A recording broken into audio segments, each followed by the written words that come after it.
Stephen, thank you for joining the podcast. That's lovely to be here. Yeah, thanks for having me. My absolute pleasure. Okay, so when we had our very first conversation, you were emphasizing that strategy is what gets done, while culture is how it gets done. And first of all, is that correct? Yeah, I mean, strategy is an expression of our intent for a business. Hmm. It's what we Hmm. want it to do. It's pushing towards the outcome that we desire. But that all gets done by the way people work, the way they combine, the way they collaborate, and that's your culture. You know, the behaviors that show up in the actions that create the get the work done. So that yeah, if culture is what we want to do, or sorry, if strategy is what we want to do, then culture is how it gets done. Yeah, you're Beautiful. exactly right. So, how can leaders practically align these two to build those high-performing agile organizations where people can ideally thrive as well without burning out? I'm in a Yeah. very, very topsy-turvy world that we're living in now. I mean, it's really hard. Most people will have old paradigm thinking on this, but because I know that you have worked with technology for 30 years and Yeah. that you moved into this particular area, it's like, well, how do you handle that? How do you align them both? How do you make that happen? Yeah, there's a lot in that answer. Mhm. And actually, one of the things that's really helpfully inspiring for organizations is to break the metaphor we use to describe business. Business is really we subconsciously think about business like it's a machine. You know, we have this mechanistic view, and it's really that's the design of business that came from the Industrial Revolution. You know, like we needed to create pins, so we broke down all the things required to break pins into small tasks, and we had to put a machine or a human in each one of those. So we needed management systems and everything, all the hierarchy and all those systems came from there. And I think that works exceptionally well in the complicated world. But our businesses in general and industry is moving into complex and chaotic worlds. And so when we continue to think about a business as a machine in a mechanistic way, we lose the opportunity for an organization to be adaptable and flexible. So we really want to help organizations think about, use the metaphor of an organic system, an ecosystem, and you're Mm. not breaking things that are broke. You're not fixing things that are broken. Rather, you're nurturing into the future, and you're finding the green shoots, and you're nurturing those.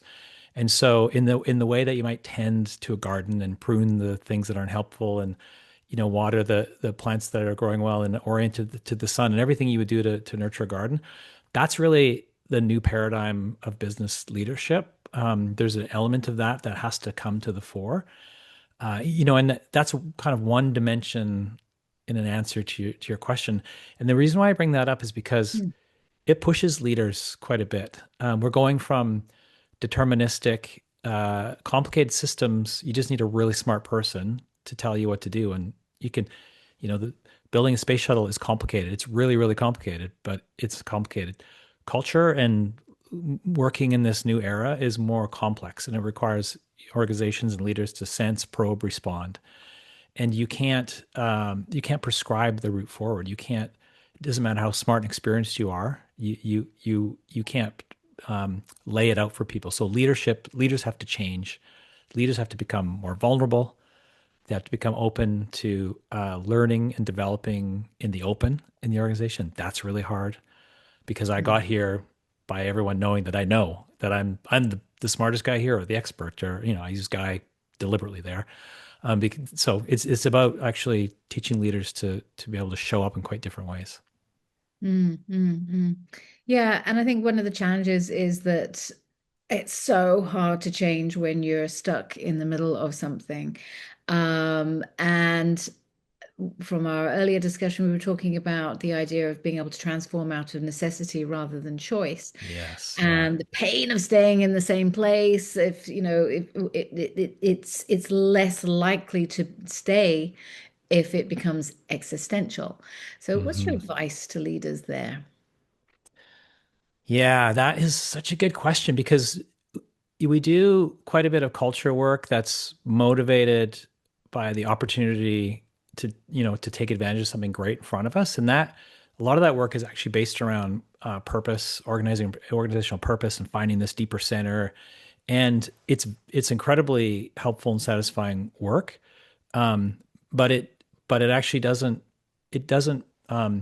it's not as strong at actually taking care of systemic problems in an organization.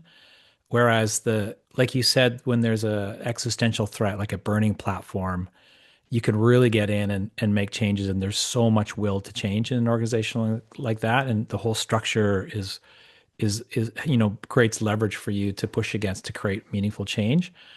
Um, I, the root of your question is how do you go into it? How do you go into door A, trying to take advantage of an opportunity with the imperative of door B?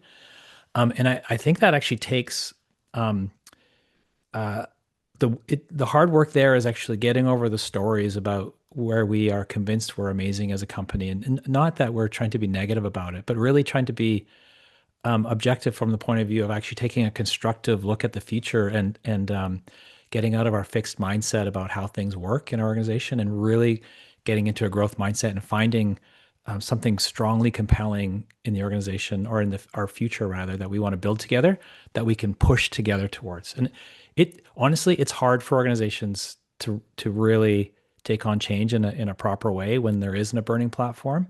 Mm, But the only way I see it happen is when that leadership team and the board and that governance structure, they really get behind being different. Like they really make it a priority. You can't dabble your way into this kind of change. I just don't think it works. mm, mm. Yeah, and I think I've seen organizations, they're not quite prepared to go all in to make that kind of change in No. general. They're normally quite avoidant. It's hard for them to be able to justify the expense when they look at all the externalities that are Hmm. in front of them, and they're pretty much frozen. Yes. Frozen's the right word. Mm, Yeah. mm.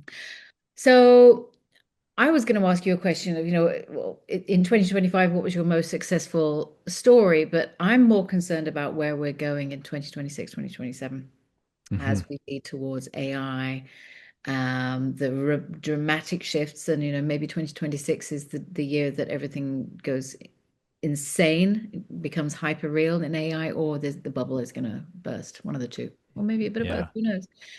Um, and then we've got climate shifts that are happening, geopolitical shifts, geopolitics, et cetera, et cetera. There's a whole long laundry list of all of these external challenges and employment and so on.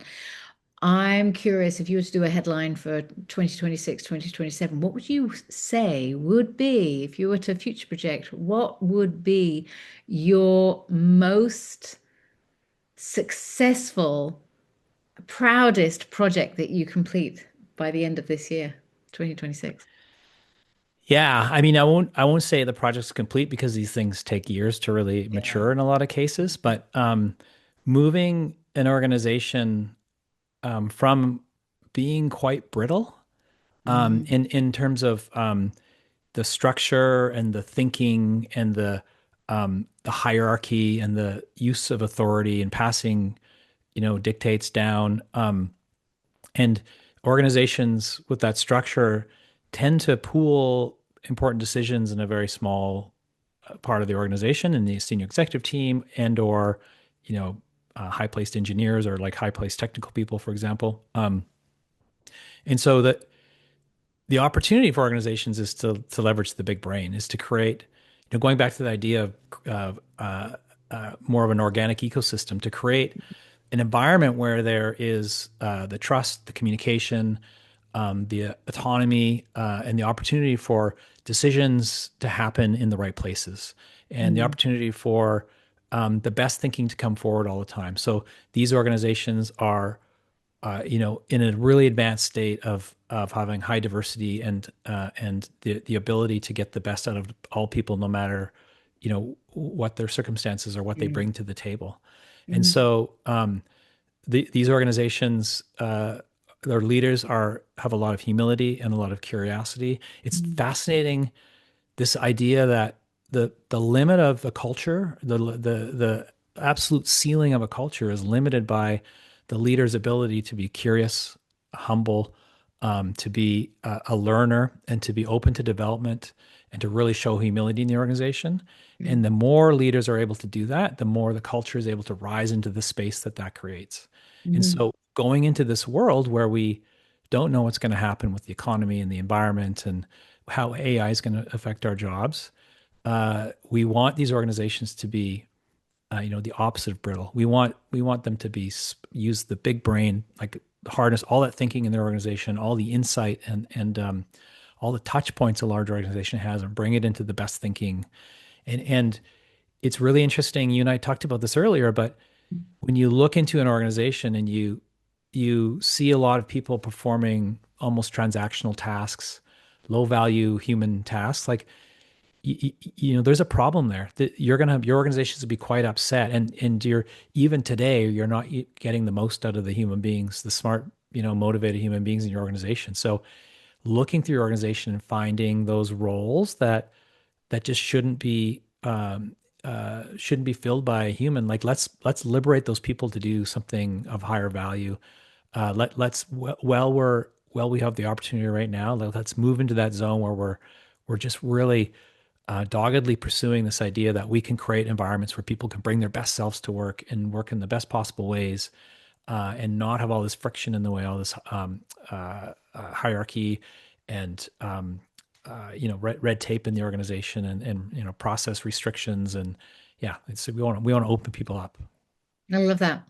Yes. And then we add the added super ingredient. It's a bit like putting the MSG into a food, which is AI reshaping everything. And when we were talking, first you were talking very much about auditing organizations to be able to, really understand how you can unlock, sound a bit cliche here, unlock everybody's potential to be able Hmm. to do that work while aligning themselves with AI and being AI symbiotic. That's my favorite language there, where you're able to bring everyone together to be able to accelerate that. Now, I'm already imagining, that from a learning curve perspective is going to be huge for a lot of people if they're not even AI curious or they're AI avoidant. Yeah. But what do you think about how that is going to change the workplace in the next year? Because having AI in the organization and the way AI is going to be integrated within organizations, for example, removing the org chart, Hmm. that's going to be removing an awful lot of red tape, which a lot of people like the red tape. Yeah, I mean that's a great insight. A lot of people like the red tape because they're part of a system Mm. that serves them in their current world, and that's kind of what has to break. Not to break those people, No. but to change the system, the culture, the ways of working, to create an environment where we talk a lot. There's a lot of conversation about going into an organization and giving people the toys to play with, and let's figure out the use cases where AI is really going to push us ahead. Um, that's all great, but if you raise a bird in captivity and open the door one day, they're not necessarily going to fly out.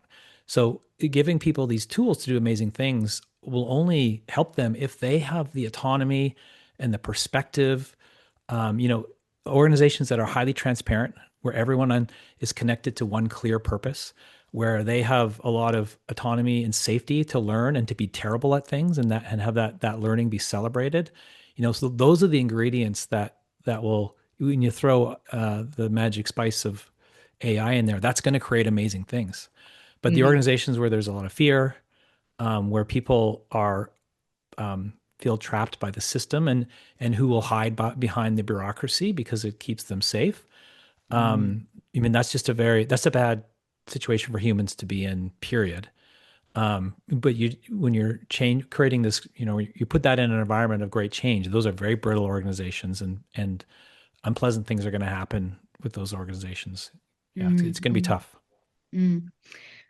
What you were just saying as well about how people will potentially there's a comfort, there's a safety, perceived safety of being able to hide behind systems. It makes them feel like there's certainty that there's order, while there's all the chaos around them. I can understand why people would want that. But and then I think about the empathy crisis that you talked about, which is a lot of Mhm. people don't realize that that is a human need to feel safe.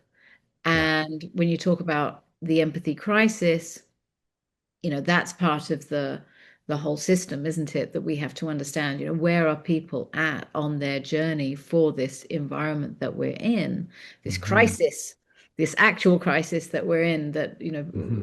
we're everyone is trying to either label or understand. I like the way you called it brittle. That's obviously from Jamaica Shao's model, the Hmm. Banny model. Brittle, anxious, nonlinear, interconnected. And then you've also got the situation where with the empathy crisis, you've got people where they're trying to land on the polyscene, the polycrisis, all of these different Yeah. aspects. And again, there's a freezing associated with it, and just looking at that kind of system to get through each day. So there we're talking about, mental models for survival, and often we're unable to get out of that blind spot without the Hmm. support. I love the imagery that you just shared with us, which is, you've got a bird in a cage, giving it the opportunity to fly or to leave, but maybe it hasn't learned how to fly yet. Right. It doesn't trust Yeah. itself to fly yet. It Yeah. doesn't know, it would be frozen. So Yes. it's probably my favorite image that you've just given me in a long time, that I- people are in that state. Yeah, and what makes us feel safe, um, to a fairly large extent, in is a an element of our culture.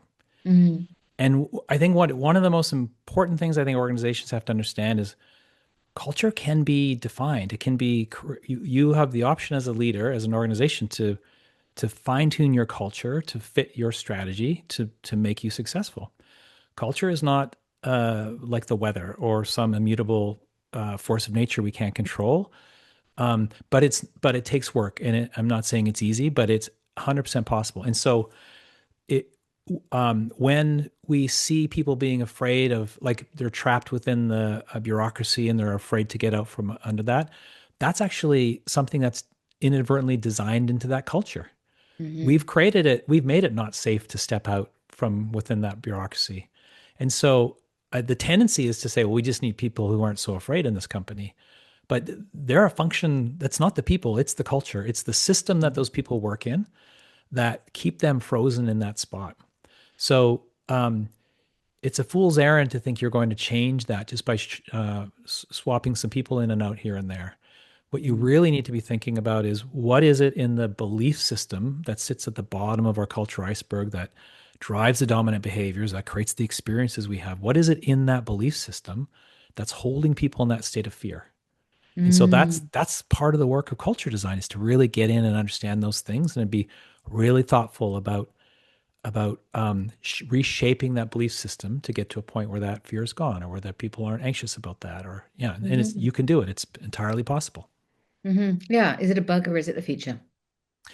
Yeah, and we really like to push people away from talking about cultures being broken and go back to Mm-hmm. this, like, every bit of success your organization has had to this point is a function of your culture. So it has been right up to this point. It's been highly successful. We know it needs to be different, and we know it needs to be different for the future. So what are we going to hold on to a little tighter? And what are we going to let go of a little bit? And what are we going to shape and nurture in this culture to get it to the exact right culture for us to be successful in the future? And as you pointed out earlier, this isn't like we're in a moment in history where it's like, well, we'll take 10 years to do that. Thank you. And we don't, most organizations, a lot of organizations don't have that time right now. Like we're a little behind the eight ball, and we're not quite lined up with all these emerging trends that you've been so articulate about talking about in your podcast, which I've really enjoyed, by the way. Oh, thank you. I appreciate that. So one of the things that you talked about, it's so eloquently, and I mean this very genuinely, because you reminded me immediately of a man. I don't know if you know him. His name is Michael Bungistania, and he's Yes. written, you know him, The Yes. Coaching Habit, Yeah. and his work is delightful. It's like it is so easy to consume, but so elegant in the concept, so easy to digest. Mm. Whereas you read a white paper or you read a PhD thesis, it's like it's alien. It's so alien, and you can't. Hmm. It's Hmm. hard to manage. It's hard to metabolize, to digest and metabolize. So when you said these words, that learning is getting an idea and development is becoming a different person or a different team, a different Yes. organization, Yeah, yeah, yeah. my jaw dropped because I thought it's Yeah. so easy, so easy, so simple, articulate, and easy to digest that it makes because most people think that going to school or learning is something you don't need to do anymore. It upsets Hmm. most people's ego. And then becoming different, again, that's another challenge entirely. But the fact that you put it into that order, I mean, it's learning Mm. and development, of course, but that you called it something as simple as getting an idea and then becoming a different insert person, team, Yeah. Yeah. organization was just perfection, absolutely perfection. So how, because we're in the fifth industrial revolution, and it's going to take a while for people to realize that, of course. Hmm. Um, but we're here with that, we're going to be evolving into it. But do you have any practical steps? If you had three steps, or four, five, for people to be able to take from that without seeing it as admitting that they're imperfect or going down some negative spiral loop or self-flagellating Hmm. and really how because you did magic with that phrase. I'm wondering what else you might have that could give them some wisdom and some movement forward. Yeah, I think is what's quite interesting about this is these human systems because humans are honestly inherently so wonderful and great and creative. Mm. Most of the human systems we exist in are largely amazing. And Mhm. there's something about giving people in an organization a new lens or a different mirror to look at their organization and think, "Oh my God, there's so many incredible people here and they're so smart and they care so much and like we have so much to build off here." And I think that's terribly important. Like I really feel um, grounding yourself on that and adding to that, you know, really buying into the idea that we can all change. We're humans. There's this amazing psychological phenomenon that you test people no matter where they are in life, and if you ask them how much they've developed in the last 10 years, they say, "Oh my God, I've changed so much. I've just blood." They can go on and on and on. And it doesn't even matter where they are, what age they're at. And they say, "Well, how much do you think you're going to develop in the next 10 years?" And go, I'm kind of done actually. Like, and we have this blindness to the opportunity for growth in front of us all, and Mhm. sort of just pushing against that a little bit. Building on all the amazing things we have, and then adding to that the potential that sits in all of us to be even more amazing. Mhm. I find that is so critical. Pessimism is a it is really hard to overcome because it just takes over and ends up being a self-fulfilling prophecy. And Mhm. so going into this work with a fixed mindset is just never going to result in the outcome you want. It's just going to, Mhm. yeah. Mm-mm. So it sounds like a little bit of appreciative inquiry is necessary, Yes. thinking that the future is possible, not impossible, that you are going to evolve no matter what, especially if you're in a system such as an organization, there will be an evolution and it's up to you to make the choices. Yeah, and the exactly, you nailed it. Appreciative inquiry is a key technique, as well as um, uh, getting out of the business of being the leader who designs the organization. You need to people. You need to create these generative moments where people get together and create their own future together. You want to employ these human-centered design techniques that are, we come from the dialogic OD world where it's more about co-creation, and taking those ideas steeped in human-centered design to really allow the organization to build its own future. and kind of break the mythology that we can, as the smart person can come in and tell us how to be and act and Mm. work. So that's another, if you start with those two ideas about we've got a lot of amazing people here and there's a lot of potential, you go to appreciative inquiry. We're going to actually spend our time learning about what works instead of figuring out what's broken, instead of really emphasizing what's broken. Not that you don't want to understand the whole picture. And then you're going to actually use those people to design and build the future, not, don't do it to them, do it with them. And so Mm. those are the kind of natural outcomes of those ideas.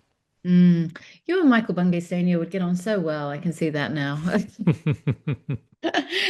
I love You his two. work. Yeah, we've never met, but yeah. Oh, he's fantastic. He's fantastic. All right. So if you had one wish for organizations that need to tackle compressed reinvention, I'll try and say that bit faster. Compressed reinvention. What would you guide them on? Just one thing.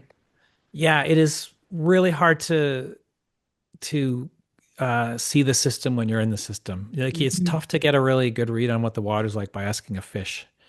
And so that idea of saying like I think I see what's going on here. Like it's though actually the way culture works is it sits in the back of our brain and becomes this automatic response. So we don't think about it every day. And so it's just a function of how we work as human beings. Our culture is especially the belief system that drives everything. It's invisible to us. So you do need to find a way to get the help to hold the mirror up or do the work to understand those things. So I think that's a big thing to really understand how to get that support with that work. Mhm. I'm glad you said that because if I said it, then people would just say I'm trying to sell something. But that's a reality, but it's true. And people would say to me, "So, Caroline, what do you reckon? What's the one thing?" And I say, "You just got to read the book. You just got to read the book." There's 21 chapters there on reinvention, but I'm always looking for other thoughts as well because it's important for people to understand Yeah, it from different perspectives. So, yeah, just one isn't right. So let's go back to your kind of origin story. We haven't discussed that. We haven't discussed this, I should say. And you started off as a tech 30 years ago, and now you're in yeah, the L&D space. Tell us yeah. about that. Strange. No, Yeah. So it's logical to me, yeah, yeah, yeah. but tell everybody else. Yeah, and in fact, personally started my career, my working world as an engineer, as a mechanical engineer. Um, but we in the technology world, we were very focused on, what does it take to, um, especially 30 years ago, it's this combination of, creating usable experiences of the technology and the outcome of which is actually enabling people to do things they couldn't have done before, and Mhm. we were particularly interested in how that interacted with groups of people and teams. And so we really the idea of being on the forefront of usability and user experience design, and we I remember when those weren't terms and when they became terms, and like in Vancouver we started the user experience group with a few other people early on because no one knew what it was, and I even remember we used to just insist we do it, and sometimes we just hide it because clients didn't know, like, why would you spend any time thinking about the human and technology interaction, like this, put the technology out there, like that's where the world was. And so we are very obsessed, I would say, with creating, using technology to actually just create better experiences for people, not just like technology that on paper did things. And all through this period, the other founder and I, Neil and I, we you know we were had young families, and we were had this tiger by the tail, this thing that was growing and exciting, and we realized pretty early on that if we didn't really think clearly about this, we were going to lose control of things, because I think we're probably working super long days, 7 days a week, and so we spent some time early on and got some help thinking about our purpose and our values and what we really cared about. And that really helped ground us. And this idea of being in organizations and thinking about the experience people have, it really mapped to wanting to build an organization that had really great experiences for the people in it. And it really helped us surface this idea that, well, what we really care about is this idea that work can be something amazing. It can be so fun and exciting, fulfilling. And for the most part, for people, it isn't. Like it's a terrible experience for a lot of people, or it can even make them sick. Mhm. Whereas if you're in the right place, in a good organization, doing work that's a fit for you, and the environment's right, it can change your life in the most incredibly positive ways. And so we've had that idea in our souls the entire time. And along that journey, we because we put so much thought and care into that, we were creating, I think, a pretty admirable culture, and we are recognized, started to get recognized quite a bit. We've been a great place to work, number one place to work in Canada 5 times, and we've been in the top 10, I think 11 times, maybe in the top five. Congratulations. Yeah. But the outcome of that was that we found ourselves in a community in Canada of other organizations who really cared about it. And Mhm. that was a bit of a switch for us. We realized, oh, we have something to share here. We have something useful, and it comes right from something really authentic. And the skills we were using for ethnographic research and design translated really well to the culture work that we do. So it was 10 or 15 years ago, it became a really natural extension of our technology business to be able to put that deep work we were putting into culture into helping other people too. Mhm. And I have to say, I'm going to confess, which is that I found out about you from one of your employees. Oh, Um, and we were just sitting around. I had just launched my book, just launched my podcast, and somebody was talking about Douglas Copeland. And I said, yeah, Douglas Copeland, I'd love to have him on my podcast. And then your colleague said to me, well, I know the best CEO. And I kind of, I raised my eyebrows a bit because for anybody that's read my book, there's a lot of work that I feel that CEOs need to do. But as I listened to her, I just thought, wow, yeah, I have to get him on my podcast. So she made the introduction, which I was very grateful for.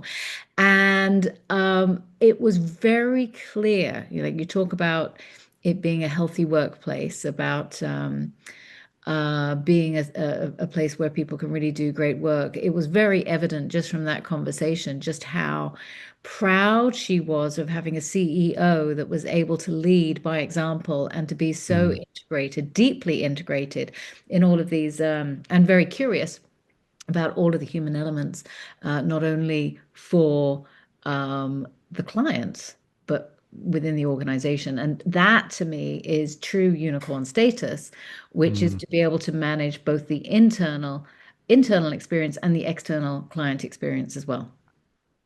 Well, I mean, I don't think I can live up to something so wonderful as that, but but I appreciate you saying Well, it. you did. I mean, to be honest, I'm just a person in a role in our company, and I Mm, know that sounds, um, I know how that sounds, but it mhm, is the truth. Like we have such incredible, smart, caring people, loving people mhm. at Habanero, and it's really easy to find my lane there. Nice. I had this experience over 10 years ago now where I was on my bike and I got hit by a car and I had a major concussion. I was more or less out of commission for 3 years. Oh my Um, gosh. yeah, it was quite life changing. I had young kids, and I my youngest kid especially, I couldn't even really be around my kids for a big chunk of even, especially that first year was really so stressful for my brain. Yeah. So that it was just heartbreaking to not be around for those Mm, those amazing years of my kid's life. But I wasn't completely absent, but it was tough. And my wife and I decided that I needed to. It wasn't healthy for me not to be at work at all. And so we found a way for me to come back to work. And I worked with one of my colleagues, Kat, and we took everything I did. We actually literally took my calendar, we printed it out, and we cut it out the little squares, and she held up a square and said, "Well, does this give you energy? Take it away or neutral?" And I go, "Oh, that killed me." Oh, okay, that was good. And so we kind of card sorted my life and then pared my work down, and it was better. And then we did that again, pared it down. We did that a third time, pared it down. And we finally got something I could come in. roughly 5 days a week and work an hour and a half to 2 hours a day. It was amazing. It was so productive for my recovery. Um, but the idea, though, that I could fall back into the arms that I helped build, and it would really create the environment. You can hear me getting emotional about it. It was incredible. Like it really did save me. It really did. It really gave me the opportunity to grow and recover, and come back in an organization that was better and stronger, because they adapted to something that was, that was difficult, and it took everyone contributing in different ways. And we've just always been a real strength-based organization, but feeling it expressed that way as being at the center of needing all that support and everything to adapt around you was just like you can't convince me that organizations can't be humanistic and wonderful, Mm, because that mm. was just such a big experience for me. What a stunning story. What a stunning example of real patience and care. And as you say, a strength-based organization, because many organizations that most people will have experienced would be that if somebody is unwell, they would see it as a disability. They would see that if that person, I mean, you're the CEO, so I think it would be different for potentially, but most people would expect that individual to be exited at some stage, but Hmm. instead the experts in the room, Kat in this instance, was able to uh, find a way, find a path to be able to, sort out from an energy-based perspective, because quite right, when we're talking about our brains, what is going to drain us, what is going to give us energy so that we're able to exponentially, from an upward spiral perspective, actually heal, get better, make Yeah. make do the work that Yeah. really is actually going to be beneficial to the organization. Not many organizations have that patience. And as soon as I heard it, I heard patience. You called it loving. I heard Mm. patience, because a lot of organizations, as I'm sure you will have witnessed in your career, they would be expecting, they're results oriented, and they're not necessarily going to have the patience. But here I'm hearing incredible patience, which I really Hmm. respect. And I think my takeaway is that more organizations need patience through the line, Mm. for all of the different challenges that we're experiencing. Yeah. So the world can move forward. I love that Well, idea of patience. I never thought of it that way, but I do think, yeah, that does make a lot of sense to me, right? I mean, you want to slow down and sometimes and wait for the people you care about, and that's just kind of the way it has to work from time to time. And yeah, I never thought of it as patience. I like that. mm. Well, that's just my interpretation. I'd love Hmm. to hear what other people think. Yeah, there's patience and there's care, and to really find the solutions. Not everybody's like that. It's like Hmm. scientists. With scientists, they can take years to find the solution. They're constantly testing. So you were being tested, or to see what, with the cards, to, Hmm. what provided you with energy, what drained you. Okay, we're not going to Yeah. give you that. And from post concussion, especially when as severe as that, that is the way to recovery. Very nice. Hmm. Very, Hmm. very nice. Very nice. Mm. Okay, so what patience do you think people need to in this new paradigm? Yeah, I mean, I that's a great question. I just think things worth creating are worth creating for the long term, and I know that's an orientation that I have, but um, it, it seems so easy to create a response in the market to get to some place quickly, Mm, and everything we think about, from funding, the economic model behind a business, and governance, and how we use technology, it's fine to grow quickly and everything, but if we don't have the patience to build a strong foundation and thick walls, and really think about where we've positioned our house in the floodplain and things like that. um I I I, uh, I just think we're we're missing the opportunity to create something really meaningful and, that can change the world in a good way. So there's something about long-term thinking, even applying in a short-term dynamic perspective is really important to me. And I think that's an element of patience in my mind. That's an element of that's so important for thinking about the humans in your business and creating an environment for them to live good lives. And as soon as you have a long-term perspective, you want people to have full successful lives. So not that you want them to stay at your organization the entire time. You want them to have great full lives. So you don't, not beholding to you, but it just gives you this perspective to really think about the whole. If you're thinking about the long term, you think about the whole. And I think that's really powerful. Mm, mm. Wise. And what I'm also hearing is that you have a real systems approach. A lot of Yes. people will think that culture is a bit fluffy, and you've demonstrated throughout this conversation just how systems oriented you are, to be able to, create the most productive outcomes. And that's wonderful because, again, if you remember the time where, our culture was, about, I don't know,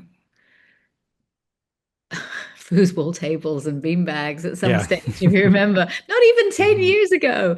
hmm It's just before COVID. That's what it was kind of about. It's like, oh, our hmm culture's really cool. It's like, but how do you get stuff done? And what was the longevity of those organizations, and Yeah. what products were they actually creating? And were people actually happy? And were the culture surveys actually being worked on, etc.? Yeah. Here, it's a true, and I love the fact that your background is in engineering because you're looking at the entire system as a living operating system hmm and how it can evolve from that, which is exactly how CEOs can learn to adapt to. Yeah. I love I think it's so powerful to sort of embrace the nuance of these things. Like some really smart friend of mine a couple of days ago said, well, it was talking about a similar problem. He said, we if we deny that this is difficult and hard, we're not going to be able to make this journey work. Like we actually have to appreciate the deep complexity and nuance of what's going on here to be successful. Mm, And human systems are just like that, right? Like there's so much nuance in it, and frankly, that's the power of it. That's what makes it adaptable and resilient and brilliant, and like so has the potential to be so successful. But mhm, when we sort of dumb it down, and when we get caught up in other things and we deny all these nuances and the rich color of it, then we just I really think I see the potential being washed out of organizations because of that thinking. mm, mm, mm. Yeah. Well, I am looking forward to hearing more about in the future in 2026. I'm going to ping you later in 2026 to find out I look how forward to it. organizations are evolving in this new paradigm that we're in, what is changing, what hope you have, what more work needs to be done, and if you're seeing more patience in the world. Yeah, I would. Yeah, let's fingers crossed. It has been wonderful having you on the podcast, Stephen. Thank you so much for your time. Awesome. Great to meet you. Good chat. Bye bye.